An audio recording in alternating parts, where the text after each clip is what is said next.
Yo, what's up? Welcome back to another episode of The Sauce. Cruising on through college football week 1. Awesome game here. Well, depends on your definition of awesome. We got West Virginia on the road in Penn State. Line opened up Penn State laying 19.5 at home. Total opened up at 54.5.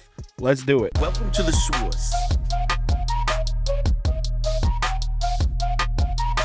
The Sauce.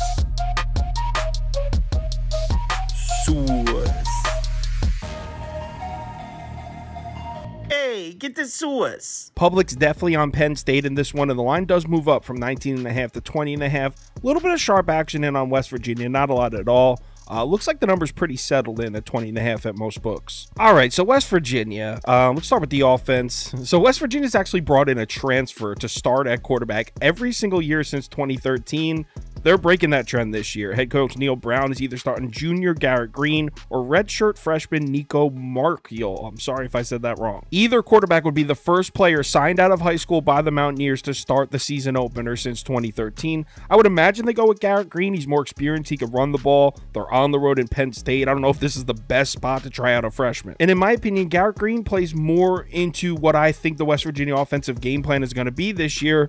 Run heavy. I think they're going to run the ball this year. We saw them run the ball a lot more in 2022 last year than we've seen from them in years past. They promoted running back coach Chad Scott to offensive coordinator. They returned all 5 offensive linemen and all 4 running backs this season.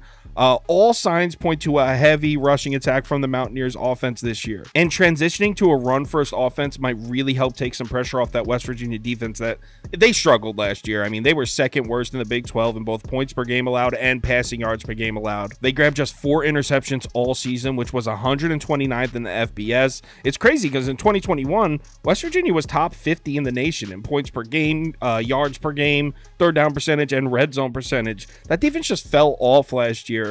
To be fair, last year they returned only 4 starters from the 2021 defense. This year they're returning 7, including their top 3 tacklers. So you take an improving run game with a fully returning offensive line and 7 returning defensive starters. I think it's safe to say we can expect West Virginia to take a big step forward defensively this season. And shit, man, they're going to need it in this one. Penn State revived their run game in a big way last year. Duo of Nicholas Singleton and Katron Allen, they combined for 1,928 rushing yards and 22 rushing touchdowns.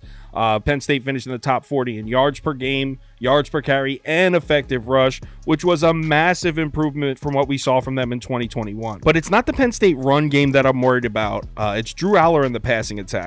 Now, there's a lot of hype surrounding this kid, and the hype may be real. I'm not saying it isn't.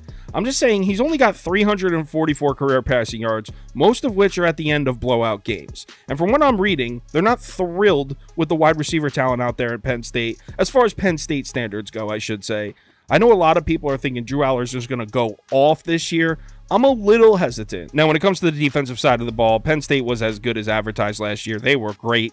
Top 10 nationally in points per game, red zone percentage, passing yards per attempt, average passer rating allowed, along with 4th in beta ranked defensive points and 6th and 7th in effective rush and effective pass. Yeah, Penn State defense is for real. And by the way, last year's defense, that was a unit that lost 6 starters, including 5 NFL draft picks heading into 2022.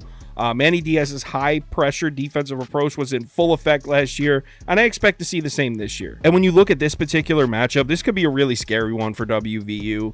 We discussed how that offense is transitioning into a ground and pound, or at least I believe it is. At Beaver Stadium, that was a legitimate nightmare for opponents in 2022. Check this out.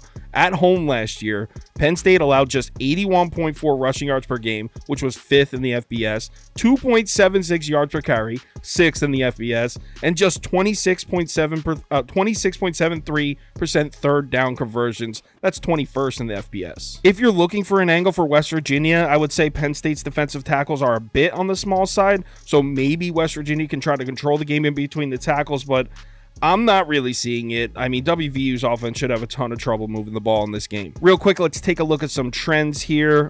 Penn State 7-2 against the spread as favorites last year, 7-4-1 against the spread as home favorites since 2021, 8-4 against the spread versus non-conference opponents since 2019, and 4-2 against the spread in their last 6 home openers. Also, Penn State, always a hot team to bet early in the season.